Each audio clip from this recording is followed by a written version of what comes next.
humans, welcome back to White River Homestead. This is going to be our first video of the 2022 season.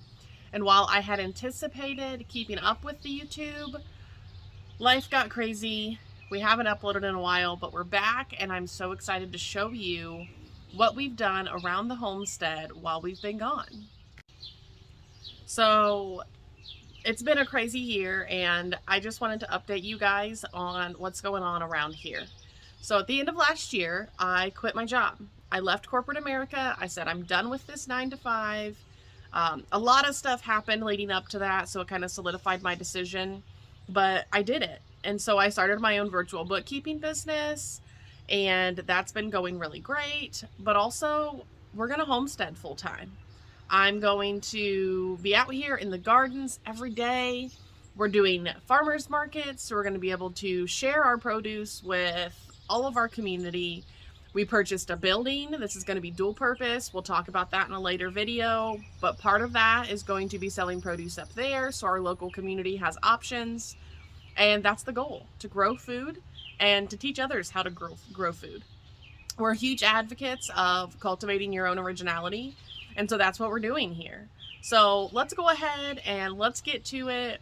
It is May 31st, the last day of May, and we're going to do our first garden tour of the season. So let's get going. So here we have what we call our garden. This is the main garden, the garden we've had going on. This will be year 3 now.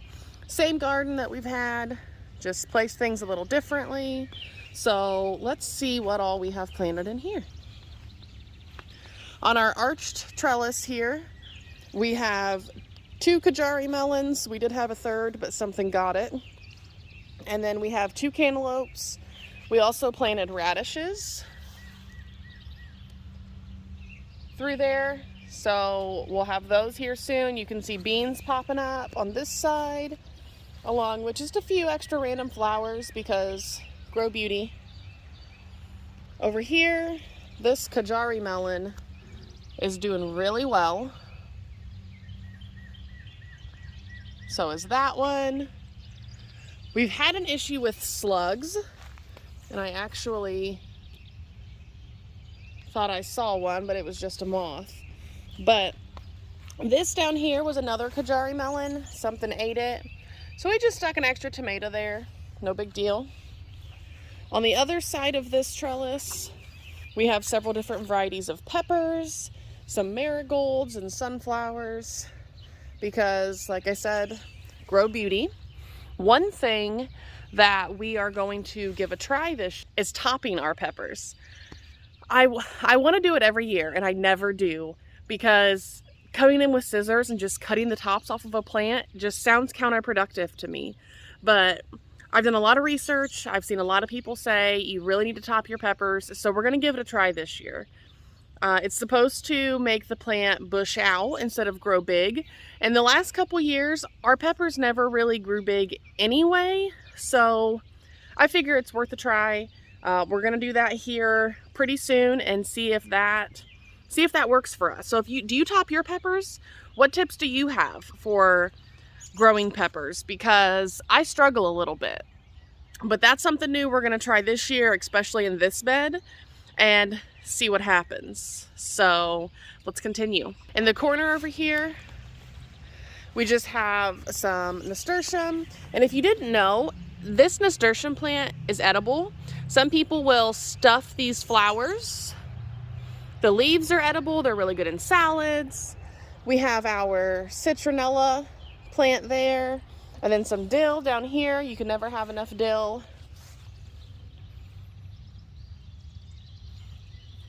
And something that I just think is incredible, not garden related, but we finally got our house sided. This has been 3 years in the making, and we finally got it. So back to the garden. This bed over here, we have a Roma. Romas are determinate tomatoes, so we're just gonna let it grow in this bed with some basil and a marigold.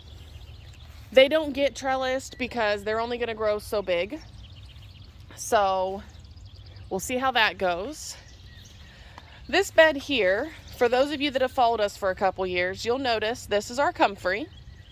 I planted this in 2020, not knowing anything about it, and it took over. I've already harvested this once. I'm getting ready to harvest it again, but I like to leave it out for the bees because normally once the sun hits it, it'll be covered in bees.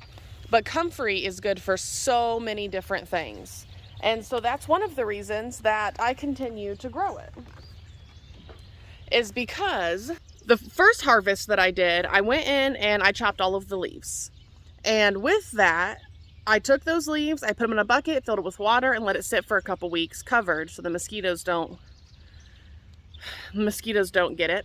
But that makes a great compost tea. So I let that sit for about 2 weeks, and then I go through and I use it to fertilize my plants. A lot of people will take it, it's called a chop and drop. You just chop it, drop it wherever it's planted, and it'll do a slow release fertilizer for whatever's in that bed. There's so many medicinal purposes. I normally do those later in the season after I'm done with the fertilizer part. But this comfrey comes back on its own. This is year 3. And we actually moved the tomato, we call them tomato walls. We actually moved the tomato wall down a little bit because the comfrey was taken over. The tomato wall was more like right here, and we shifted it all the way down for those tomatoes so the comfrey can take over this corner. Super excited. It's looking fantastic. But with that, these are some of our tomatoes. If you followed us for any period of time, you know that we love our tomato walls. You can see this one's finally reached the trellis. These will grow up this trellis with no issue whatsoever. On the other side there, we have our peppers galore. We have some herbs in this corner here. Some basil, looks like it got a little sunburnt, but that's okay. Some nasturtium and sage. I love sage. Oh, it smells so good. So this is where our straw bales were.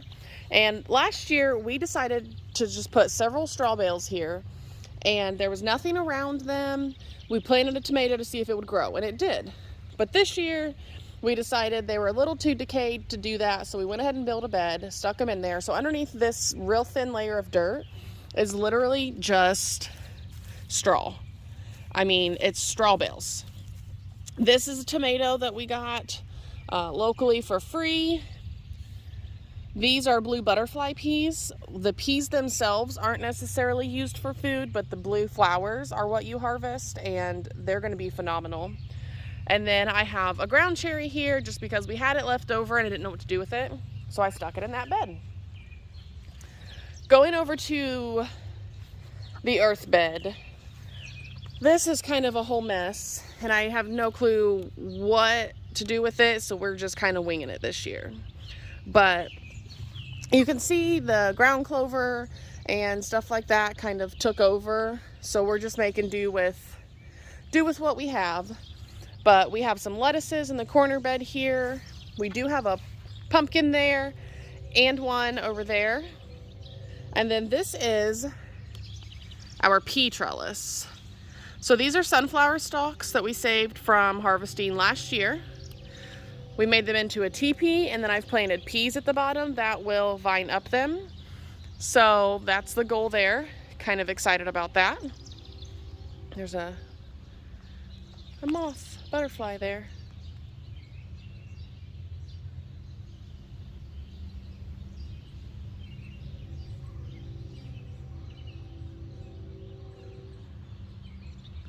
So pretty. So then this trellis, this first arch trellis here is new. So we have 2 of those now, 3 of them that are planted. We have 2 butternut squashes on the back and a butternut squash up here. We had a 4th one, but it didn't make it. So I'm gonna put a seed of some sort on this side of the trellis.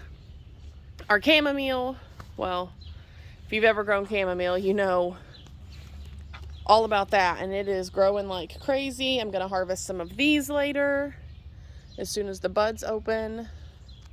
And we also planted another ground cherry on this side, and there's a tiny little black creme tomato back there. If you can see him sticking up. That was also an extra that we're gonna see what the heck we should do something with it.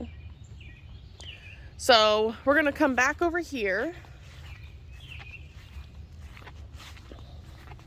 So now that you've seen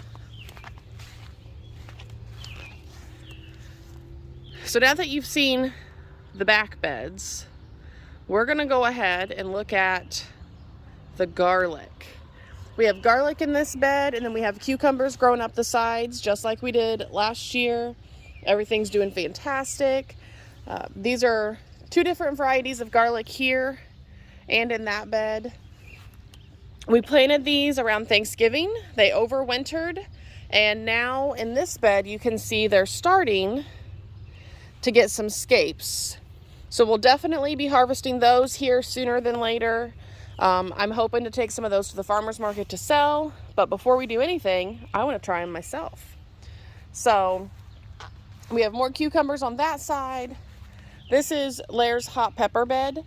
He handles all the hot peppers. I do none of that. So those are all his hot peppers. We go on to our other garlic bed with our other cucumbers. And these scapes I'm actually going to harvest this morning. You can see some of them, like this one is round. This one, once they make a complete circle, they're ready to be harvested. And we have this one right here. We have quite a few that are making complete circles. So I'm gonna harvest those later. And the reason you harvest these is because what that is, the scape, this is the flower of the garlic right here.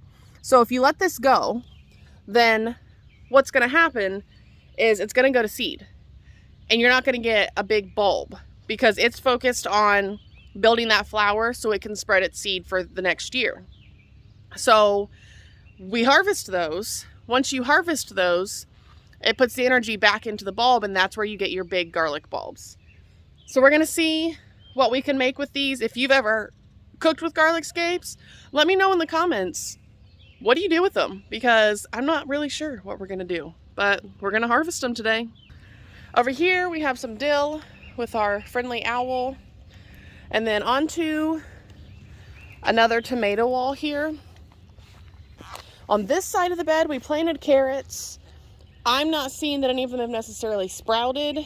We thought they did, so we took the board we had on it off, but I don't know what we're gonna do about all that yet. But you'll see our tomatoes there. Very well, growing very well. Very, very well. Sunflower in the corner, per usual. We have a tomato over here, some peppers, and some flowers. These are our habanadas and our nadapinos. These habanadas will be habaneros with no heat, and these nadapinos will be jalapenos with no heat. Something else I'm also going to do later today is weed, because while the rain that we got made the plants grow really well, it also made all the weeds grow. And then on the corner, our lovely, lovely, lovely mint. We have our chocolate mint coming back, year 3. And then our regular mint, also year 3. And we will be definitely selling some of that at the farmer's market this year because we have an abundance of it. Hopefully some of this if it ever gets going. So that is this year's garden. Nothing new, nothing crazy, nothing out of the ordinary. I want to focus on the stuff that we know how to grow because we are growing for production this year. With everything happening, we have to grow for production. And we're selling at the farmer's market. So this will mainly be our garden, but we'll still sell stuff if we have extras. So now on to the new things that I'm so excited to show you guys. So we'll start here in the corner. This is nothing fancy. But I think it's kind of neat, and it's something that I've been working on. So let's start with the moon garden. So here on the corner of our property line, I have planted a bunch of white flowers, and this is the moon garden. The way this will work is when the full moon is out, these white flowers will be big and bright and beautiful, and you'll be able to see them at night. I also have some moon flowers planted down here. This is the 3rd time that I've tried these, and this is the best they've ever looked. So we'll see how that works. If we go over to here, this area is eventually going to be the greenhouse. We had plans to do that this year, but things got put on hold when we had the barn fire, and then we have a lot of other stuff going on. But eventually this will be the greenhouse. We're growing strawberries this year. We're growing our strawberries in a kiddie pool. Strawberries send their runners out underground, and so there's some new growth there. So they take off pretty quickly, grow pretty rapidly, and I don't know exactly where I want them yet to stay for the rest of their lives. So this kiddie pool works perfect. We're also growing our ground cherries here, there, and there in these grow bags, because last year we had an issue with the ground cherries falling to the ground and rotting. So here they'll fall onto the carpet and we'll be able to get them easier. And look right there. That's a ground cherry, guys. We officially have some ground cherries. That's exciting. This here is not a ground cherry. This is peanuts. I've never grown peanuts before, but it was a plant that we had during, I worked a little side job the last few weeks at a plant store, and they had peanuts, and so I was like, let's try them. Super excited. I've never grown peanuts before, so we'll see how that works out. These grow bags are also new to me, and so far they're doing fantastic. I got them off Amazon. You can find them in our store. I'll link them below. But so far they're wonderful. They're great for people who don't have space to put stuff in the ground. You'll see a little later on one of the other experiments I'm doing in a grow bag that I'm super excited about. But for now, I think they're going to be really great for these ground cherries. We're going to be able to harvest them easier, hopefully keep the animals away. And they seem to like it so far. So that's how we're doing with the grow bags. Let's keep going. So we're over here behind the greenhouse. We have big plans for this area eventually, but for now, we're growing cucumbers. Look at how big that cucumber is so far. And we have that one. We have one back there. So all this is 2 pallets that we put together, put chain link over it, put our cucumbers in our grow bags. They're gonna grow up and over it. Super easy. Something else that we planted fall of last year that I never really talked about are these elderberry trees. I'm so excited because elderberry has so many medicinal uses, and I'm finally able to have our own. So we planted these the last fall. I didn't know anything about it. I didn't know if they'd survive. They came back incredibly. We have 2, one there and one there. Okay, so now is time for me to show you guys what we're calling the production garden. This is all brand new to us. We had it tilled, we made rows, and this is what it looks like. I'm so excited to show you. So without further ado, the production garden. This is our brand new 1,500 square foot production garden. We have tomato alley. So we have tomatoes all along here. We have a few peppers here, but the rest are all tomatoes. So this is tomato alley. This is flower row. And this is going to be all of my cut flowers. I know it looks like there's a bunch of weeds there, but it's not weeds. It's a flower mix along with some cut flowers up there. I'll show you the other side here in a minute. Right here, where you can see all of this uncovered, we planted beets. I'm just waiting for them to sprout. I need to go through and pull weeds, but I'm not sure what beets sprouts look like, so I'm kind of holding off on that. These are a bunch of tomatoes in this row that we weren't sure what to do with, so we planted them and we're going to try to floor to weave those. See if we like that better than cattle panels. There's nothing planted in these last part of these 2 rows, but I'll show you on the other side what we have there. And this is our skinny row. It was kind of just like a small little row that got stuck here. Most of these are weeds, but you'll notice sunflowers. So my best friend and I went through and planted sunflowers along this whole row just to see what would happen and see if we could build like a sunflower fence. Something I'm gonna do later is to come through and try to pick out a bunch of these weeds so these sunflowers can do a lot better. Look at that. You can see we have some lettuces here, some cabbages. We have some zucchinis on that next row that aren't doing so hot, but I'm gonna deal with those today as well. We have some squash. The mounds right there in the middle are potatoes. Our cabbages are actually looking pretty good. I'm gonna cover them so they don't get a bunch of caterpillar stuff in them. That was our issue the last time we grew them. These sunflowers are doing much better than the other ones. We're gonna put a weather vane at the top of this pole here. But on the bottom there, we have our passion vine. Really excited for that. Passion flower is great for calming and several other medicinal things. Look at all those ink caps. We get these a lot in the compost that we have. This is loofah land. That's a loofah gourd. It'll grow up and over this whole trellis here. Several cucumbers. This is a cucumber paradise. We've got 8 cucumber plants growing up these trellises. Our mammoth sunflower here. We have some okras planted in there. And then here's those beautiful cut flowers. Incredible, you guys. I cannot believe that this is our garden. This is our homestead. This is our life. So I think at this point, that's all the updates I have for you. This is the first garden tour of 2022.